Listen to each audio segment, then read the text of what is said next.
What's up guys, I'm Chris Doughty, aka Doughtinator. Welcome back to the channel. Welcome to Daily Race A. I rarely do this race, but it's Mazda Touring Car in MIYABI, and this is going to kick off. We've got some great racing going on here, and during this video we're going to explain and show some situations that are going to help you to be more successful at this race. First tip, make sure you flash your headlights on the grid. It gives you at least a 0.5 of a second advantage off the start. Actually, the first tip is that your car will always start with traction control set to 3. Because it's a handout car, you always have to dial that back, so you don't need traction control off the start. But in this race we're going to drive from cockpit view. It's got a yellow car already being sent to the shadow realm on the outside. We're going to switch to the inside now and make this move happen on these two guys here, although we are going to back out for this one. Going into this corner side by side isn't ideal. I've already compromised a bit of speed there, as you can see. And the first rule of this race is defend into this hairpin. We're going to get passed by 1, 2 cars, get blocked past a bit there, and it's really going to compromise our race. So if you've got anyone behind you going into that hairpin, make sure you defend the inside. We're going to give you a complete run through of a race right now. A little bit later in the video we're going to see some incidents that can happen during this race. If you are enjoying this video, hit that like button, subscribe if you want to, if you haven't already. Also check out the link in the description below for the Race Asylum Discord. This way we can help you get faster in GT Sport. We also run a lot of leagues and a lot of events, also a lot of fun lobby races to be had there. But in this race we're going to start in 11th position. I'm going to follow Sackboy Racing through turn 1.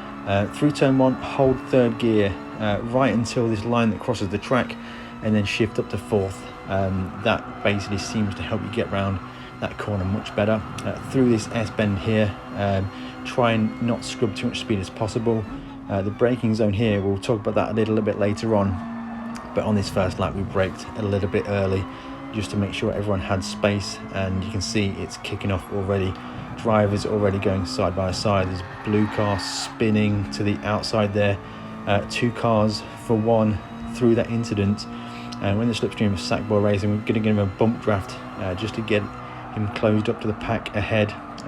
You have to work with people in this one. You have to also figure out who you want to work with and who you don't want to work with. Again, shifting up on that line, that is the ideal shift point. Next thing here, we're going to try and get, Sackboy's gone too narrow on the S's there, and he's gone. I was worried he's going to get back onto the track, but he stayed away, kept safe there. We're just to the inside now of the blue driver, so we're going 2 by 2 through this chicane here. Is never good. Slight bit of contact, but we'll get away with it. We'll see a bit later in the video how that can be really dangerous. Penalty for Jack there, so we're going to clear him on the main straight, but it does allow the Spanish driver back ahead now. So up to 8th position already, starts for lap number 3. These are really short laps. I quite enjoy tracks with short laps. It feels like there's a lot of action going on, and we seem to have a reasonable gap behind us. Maybe enough of a gap not to be concerned about defending into this hairpin. If you have anyone behind you, you really need to defend, else you just get piled in and you're going to be getting a lot of suffering from there. Exiting that hairpin there, you may get a little bit of swaz, just need to catch that with the steering, but it's much quicker than being later on the throttle. Be early on the throttle and be prepared to catch the swaz. Now through turn 1, you want to just change onto 3rd gear. Let 3rd gear drag you back to the apex, keeping flat out, and then at this line across the track, that's when you shift up to 4th gear. So we'll talk you through that a bit later on, but that is the best way around turn 1. Again, minimize your steering inputs to keep your speed high, and then into these braking zones here, just watch for the chaos ahead. Yellow car already sent to the shadow realm, and it's kicking off already, guys. They're starting to go too wide through these chicanes, and we're going to try and capitalise on that. Going to give a bit of a bump draft to just Bob there. I couldn't really get out of the way of him, so we're just going to give him some free speed down the straight and into turn 1 for the 5th time. This time is much better. We've got to the apex, we're in 3rd gear, using that inside curve to drag you around. standard shift point now. What I'd like to do is get a wider entry through this S-bend here. It allows you to exit tighter, and if you need to defend to the inside of the hairpin, you are already to the inside. So we're going to get on the brakes now. It looks like Just Bob's gone through the middle. Legend Killers is going to get a massive cutback and regain those positions. So that doesn't often work, the cutback. Often if you're wide into the hairpin, you get piled in and you can't get back to the inside, but Legend Killers has made that work. So it's a fantastic cutback there, and he's got back 2 positions from that. Things are really starting to get close now. We are in 6th position now, and we're not far off the lead of this race. Just Bob and Marky Boy leaning on each other through here. We're going to favour Just Bob and give him a bump to get through. We're going to back off the throttle now, actually, to get in line. We don't want to go in side by side through that sweeping S's. A little bit of swaz over the top of the curb there for us. We can get on brakes quite safely and wait for things to kick off ahead. Legend Killers is wide. Just Bob with a bit of swaz, and they're lining up for 3 wide through this chicane here. Is going to end in death. Absolute chaos there. It's difficult to go 2 wide through there, but they tried to go 3 wide and it didn't work out for any of them, and we've got 3 positions there for free, promoted us into 3rd position. How's this one going to play out? Can we hold 3rd position? Can we catch for the win? All we need to do now is just hold on to this, look to race forwards. Hopefully the leaders will battle towards the end of the race and we can get something for free here. I'm going to call out my braking reference point. It's in between the white line and the start of the curb. So just right now on the brakes, into here, down to 2nd gear, try and clip the apex, get on the throttle early, control the rear swaz, and then you just can sweep out through here. It's flat out through here. Take as much curb as you can. You've got to leave at least 2 wheels on the curb. So going all the way over the top of the curb is considered a cut.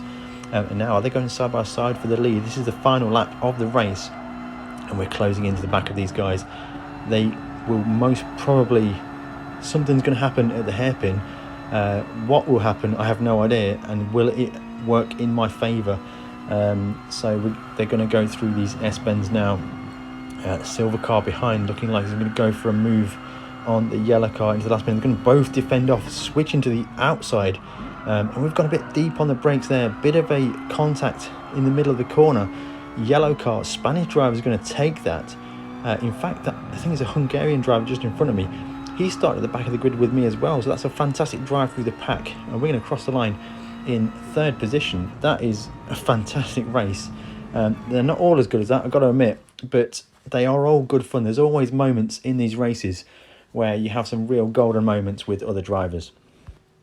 There is also the ugly side of these races as well, and I was made aware of these incidents during a post-race lobby, and I thought I'd investigate them. So we've got JS23 here versus Hugo into the braking zone. Hugo is going to go from 2 cars back and just run him a bit wide there. Again, prime example of defending into that final corner. Letting someone down the inside, you're most likely going to get a punt. So on board with Hugo now. He's going to go into the braking zone for the final hairpin, and he's just going to go deep and just run the car to the apex using other cars to get round. And unfortunately that's the way it can be. A little bit further on in the race, JS23 is going to defend to the inside. Hugo's going to try and send it around the outside, and that defence worked out perfectly for JS23 there. Another incident on lap number 6 into the braking zone for riding on board with Hugo once again. Red car's going to defend to the inside. JS23 is going to go to the outside. Hugo's going to maybe miss a braking point and just send JS23 off into the shadow realm, and he's just going to carry on racing. No remorse, no thoughts on giving the position back. A little further on in the race, and Hugo still causing problems, so getting on the brakes in the middle of that flat out corner, on the brakes again, swerving into JS23. So I'm not really sure what's going on there, and then block passing into the final corner. Let me know what you think of that in the comments below, guys. Yeah, there's some really bad stuff that happens in this race, but I don't really want to dwell on the bad stuff. I enjoy this race, I'm going to say it right now. Every time this combo comes up for Daily Race A, I get the reserve driver account out and just go racing. I race as clean and fair as I possibly can, but I'm not going to be a complete pushover. I'll defend as hard as I can. But yeah, it's great fun. I even did it this time in cockpit view, and it adds another level of immersion to it. It's super fun, it really is. I hope you've enjoyed this video. Let me know what you think in the comments below. If you have liked this video, hit that like button, consider subscribing if you haven't already, and we'll catch you in the next one.